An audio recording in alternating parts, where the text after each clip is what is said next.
Welcome தமிழா. நம்ம சில நேரங்களில் எதை பேசுகிறோம், எப்படி பேசுகிறோம்னு நம்மளுக்கு தெரிய மாட்டேது. அதுக்கு ஏற்ற மாதிரி சூழ்நிலைகளும் அமைவதில்லை. காரணங்களை காட்டி நம்ம தப்பிக்கணும்னு நினச்சா கூட சில நேரங்களுக்கு நம்ம தவறுகளுக்கு, நமக்கு ஏற்படுகிற தவறுகளுக்கும் நாமே காரணம். இந்த காரணங்களை சரி செய்வதற்கு நாம் என்ன செய்ய முடியும்? பொறுமையாய் நிதானித்து பேச பழகுவோம். இது யாருக்கெல்லாம் நன்மை பயக்கும் தெரியுமா? உங்களுக்கு மட்டும் இல்லை, சமுதாயத்துக்கு மட்டும் இல்லை, உங்களை சுற்றி இருக்கிறவங்களுக்கு மட்டும் இல்லை, உங்களுடைய இன்டர்னல் பீயிங், அதாவது உள்ள ஒரு மைண்டு, ஆத்மா சில நேரம் நிம்மதியே இல்லாமல் இருக்குது பார்த்தீங்களா? அதுக்கு கூட நன்மை அமையும். ஏன்னா நன்மையான வார்த்தைகள் பீஸ் ஆஃப் மைண்டை ஏற்படுத்துவதற்கு ஒரு காரணம். ஸோ பொறுமையாக உட்காந்து எதை எப்போ பேசினா நல்லா இருக்குன்னு அப்பப்போ சரியான வார்த்தைகளை சிந்திக்கலாமே.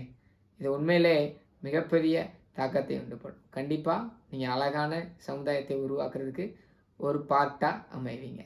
பாய்.